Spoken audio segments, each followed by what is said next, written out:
Alright, for my birthday party, I got a new book. It's called Icebreaker, and I'm just gonna read the first chapter for now.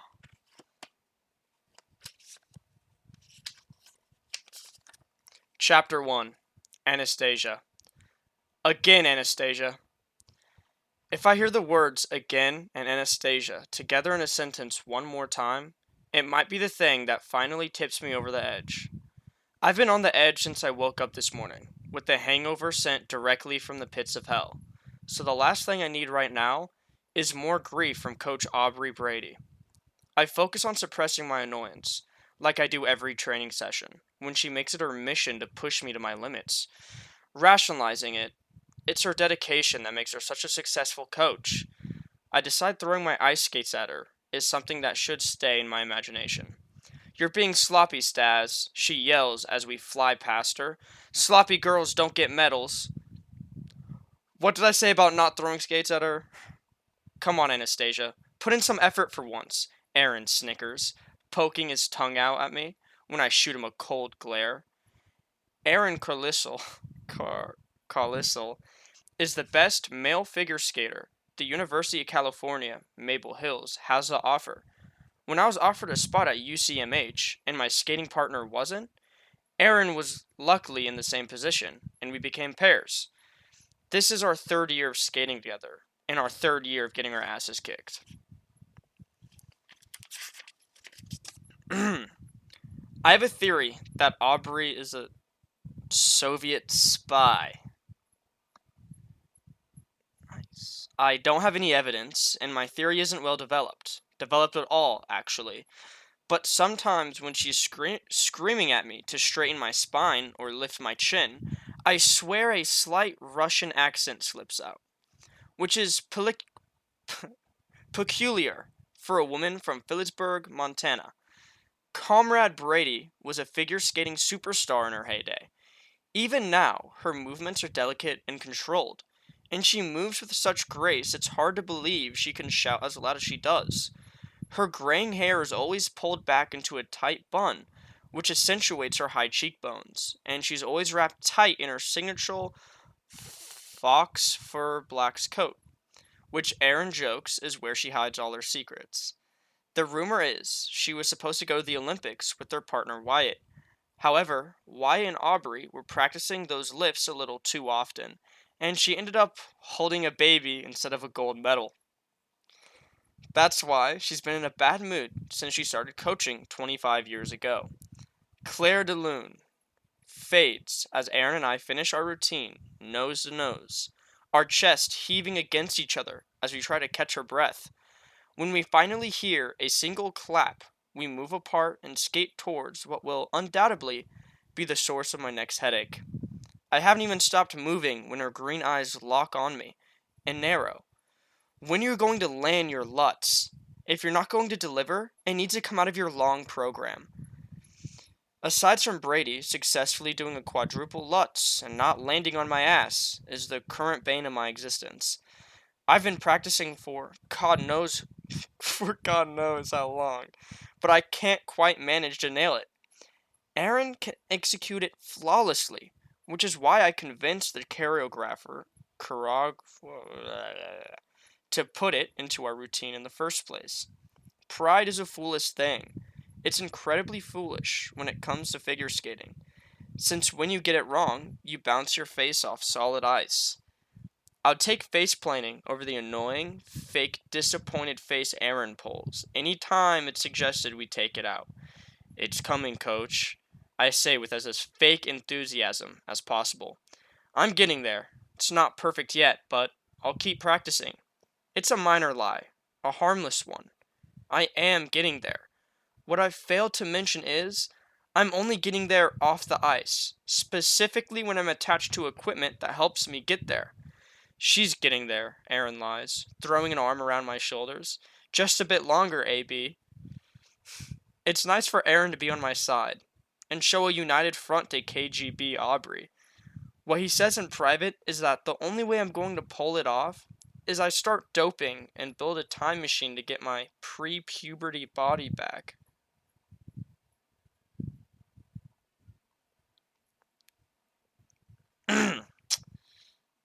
right. She mutters something inaudible and waves us off flippantingly. I'll see you two back here tomorrow, and if you could both not be hungover, that would be great. I'm fairly certain eating kidneys before training isn't going to get either of you onto the Olympic team. Understood? Shit. Yes, coach. We say in harmony. Aaron is staring at his phone, waiting for me in the lobby when I finally exit the women's locker room. I fucking told you she'd know. I groan, swinging my bag towards him as soon as I'm close enough to hit him in the stomach with it. I didn't even have anything. He grunts at the impact, tugging the bag from my hands and flinging it over his shoulder. The woman has the nose of a bloodhound. Like most things in life, skating is far easier when you're a man, because nobody is picking you up and launching you across the room twice a day. Freshman year, I gained the freshman 15.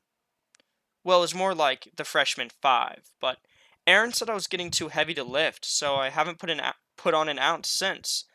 I try to stick to my meal plan religiously, with the odd party here, and there to keep me lucid. My best friend's 21st birthday. Oh, okay. My best friend's 21st birthday yesterday was the perfect opportunity to let loose a little, even if I did mean braving Brady with a hangover. Brady with a hangover. We climb into Aaron's new G-Wagon, the latest guilt gift from his adulterous but wealthy father, and head home. Aaron and I decided it would be cool to live together with my best friend Lola at the end of freshman year. Our schedules are similar and our lives revolve around skating, so it made sense. Aaron takes the turn onto Maple Avenue and looks over at me while I rummage through my purse for my most prized possession. What does the planner say you're doing tonight? I roll my eyes, ignoring his teasing tone. Getting laid? Ew, he says, the tip of his nose wrinkling as he grimaces. It's bad enough you plan what time you sleep and eat, but do you need to plan having sex? He's lying about the sleeping and eating thing. Every minute of my life is meticulously scheduled in my trusty planner, which my friends find equal part hilarious and ridiculous. I wouldn't necessarily say I'm a control freak, but I'm a woman who needs to be in control. There's definitely a difference. I shrug, suppressing the urge to point out that at least I'm getting some, unlike him. Ryan is a busy guy and I'm a busy girl. I want to see him as much as I can before basketball season. Ryan Rothwell is a 6'6" of pure athletic perfection. UCMH point guard and team captain. He is as serious about his sport as I am, which makes for a perfect no strings attached situation. The added benefit is Rye's the sweetest guy, so we've become great friends through our mutually beneficial arrangement. I can't believe you're still fucking around with him. He's like double your size. How does he not crush you? No, wait. I don't want to know. I know he is, I giggle, pinching his cheeks until he bats me away. Sort of the whole point. Most people assume Aaron and I are more than partners, but we're more like siblings. It's not that he isn't good looking, we've just never had any romantic interest in each other. Aaron is much taller than me and lean, like a dancer with his sculpted muscular body. His black hair is kept short, and I swear he wears mascara because his sky blue eyes are framed with that's not even a word, darkest, jealous inducing lashes, contrasting prominently against his pale skin. I officially know too much about your sex life, Anastasia. Aaron can't decide if he likes Ryan or not. Sometimes he's cool with him, and Ryan gets to see the Aaron I see, the one who's fun to be around. You'd assume Ryan had personally ruined Aaron's life or something. Aaron could be so abrupt and harsh that it's embarrassing. It's unpredictable. But Ryan brushes it off and tells me not to worry about it. I promise to not talk about it for the rest of the drive home if you could promise to give me a ride to Ryan's later. He contemplates for a minute or so. Okay, deal. Lola looks up from the salad. She's stabbing aggressively with her fork and huffs. I'm just saying, whose dick is Olivia Abbott sucking to get the lead role for the third year in a row? I can't help but cringe at her harsh words, but I know she doesn't mean it. She's already feeling delicate this morning after the copious amounts of alcohol we assumed last night for her birthday. So today wasn't the best day to find out she didn't get the part she wanted. I've watched every show for the past 2 years, and Lo knows as well as I do. Olivia is an exceptionally talented actor. Can she just can she not just be very talented and not be sucking someone's dick? Anastasia, will you please let me be petty for 5 minutes and pretend I don't know she's better than me? Aaron throws himself into the chair beside me and reaches over to pick a carrot stick from my plate. What are we being petty about? Olivia Abbott, Lola and I respond in unison, the distaste in her tone evident as hell. She's hot. Might be the hottest girl on campus. He says nonchalantly, clearly not paying attention how Lola's jaw drops. Is she single? How am I supposed to freaking know? She doesn't talk to anyone. She wants in, gets the role I want, and carries on being an anomaly. Lola studies performing arts, and it must be an unwritten rule that you have to have a larger than life personality, because everyone I've met in her major is like her. It's usually an exhausting battle for attention, even as a spectator, but Olivia keeps to herself, and for some reason, it seems to bother people. I'm sorry, lols. There's always next time, I offer. We both know it doesn't mean anything, but she blows me a kiss anyway. If it makes you feel better, I still can't land my Lutz. Aubrey is going to work it out soon and banish me to Siberia. Oh no, you're officially a failure. How can you ever step foot on the ice again? She grins, her eyes shining as I scowl at her. You'll get there, babe. You're working hard. Her eyes move to Aaron, tapping away on his phone, totally uninterested in our conversation. Hey, Ice Princess, you gonna help me out here? Huh? Sorry. Yeah, you're hot too, Lo. I'm surprised I don't see the steam leave Lola's ear as she yells at him about not listening to her. I slowly retreat to my bedroom, eager to not draw attention to myself and get caught in the crossfire of my roommate's arguments. Living with Aaron and Lola is like living with siblings who always wanted to be only children. Aaron, like me, is an actual only child, the miracle baby to his two aging Midwestern parents, desperate to keep their marriage together. Living with other people after being his parents' pride and joy for 18 years was a big transition for him, and for us, who are the ones who have to live with him and his mood swings. Now he's not in Chicago. Things between his parents aren't great, and we always know they're extra bad because Aaron gets an obnoxiously expensive and unnecessary gift, like a G Wagon. In contrast to the two of us, Lola is from a huge family. Being the youngest and the only girl guaranteed her the number one spot in her house. But she has no problem putting Aaron in his place. I'm still hiding out in my room when my phone buzzes, and Ryan's name flashes on my screen. Ryan, Texas. The boys want to throw a party tonight. Your place instead? They were supposed to be going to a pep rally or some shit, but now they're just staying home. I just want to be alone with you. She replies, Sure, roommates are in though. We'll have to be quiet. Ryan says, Ha, should probably give yourself that instruction in a mirror. You free now?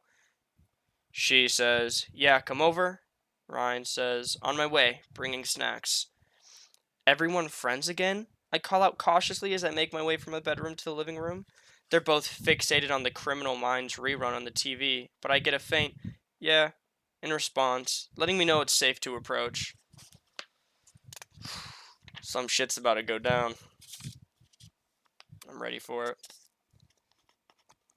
I lean over the couch for a handful of popcorn from the bowl, resting between them, making a mental note to add it to my food tracker when I get back to my room.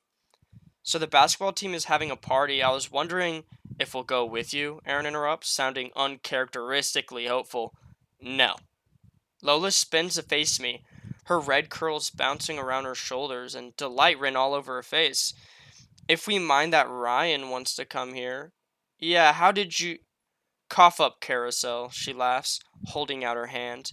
He passes a few 20s into her palm, muttering something under his breath as she counts them. We heard about the party, and I didn't think you wanted to get railed with drunk freshmen making out on the other side of the door. We're going to walk there. Our home is one of Aaron's dad's better forgive me presents. It was either after his affair with his secretary, or before he decided to have sex with the interior designer. Maple Tower is a beautiful condo block on the edge of campus, and our place has a great view and tons of natural light. The building isn't exclusive to students, so it's a peaceful place to live, but it's close enough to everyone else that stumbling home from parties is easy. Aaron and I aren't supposed to be at parties, but what Aubrey doesn't know won't hurt her. I've already watched Lola try on 10 different outfits when Ryan texts to let me know he's finally on his way up, giving me an excuse to leave her and her 10 almost identical black dresses. The butterfly I get when there's a knock on the door and I know Ryan's on the other side of it were strange to me at first, but now it's cute. He's practically filling the doorway when I open the door to let him in. His messy blonde hair is still damp, and he smells strongly of orange and something I can't put my finger on, which is now weirdly comforting to me. His head dips to mine as his lips press against my cheek lightly. Hello, beautiful. He hands me the bag of snacks he was always insisting on bringing before, 'cause apparently I don't eat enough. I don't have anything good to eat when he's here. Ryan eats more than any person I know, and his version of good is loaded with sugar. For some reason, Aaron and Lo are watching us from the living room like they've never seen other human beings before. Ryan laughs when he spots them. Fortunately, he's used to their antics by now and offers them a quiet hello as I lead him in the direction of my bedroom. Hey, Rothwell, Lila shouts as we reach the door. He lets go of my hand, turning around to face her. Yeah? She's leaning over the back of the couch, and I know from the mischievous look on her face, I don't want to hear whatever she has to say. Since my bedroom is next to Stacy's, and I'm going to be listening to your grunting and ball slapping all night, my eyes widen as far as they go from behind him.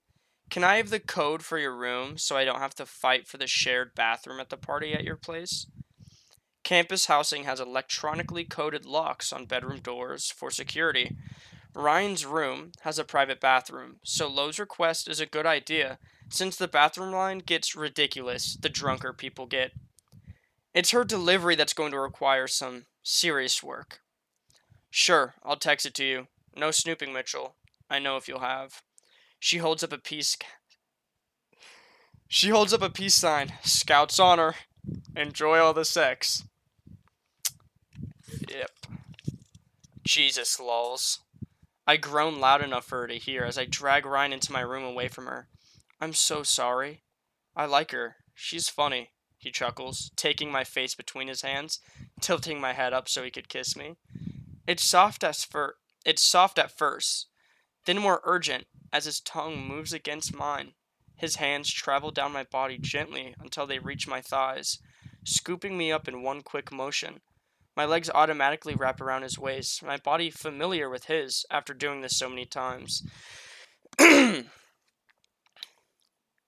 There's banging outside my room, which I think is my roommates leaving, but every hot kiss Ryan places on my neck steals my attention away.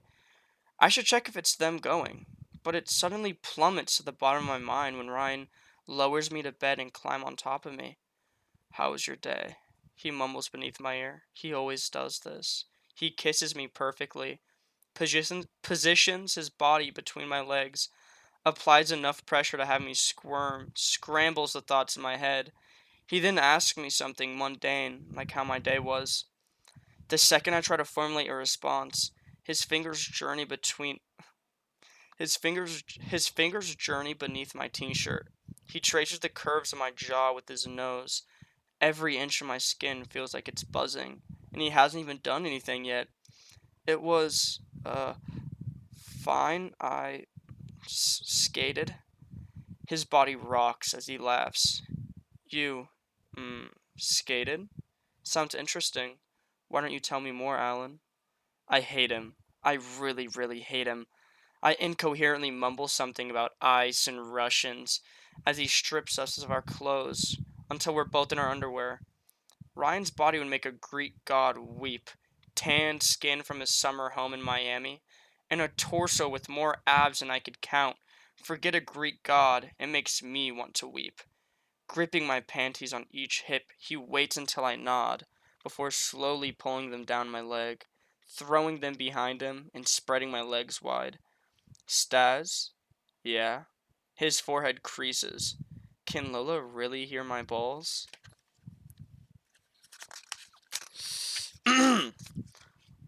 Alright, that was chapter 1 of Icebreaker. I thought it was really interesting. Um,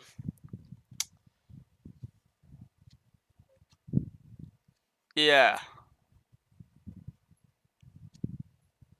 I feel like the rest of these pages,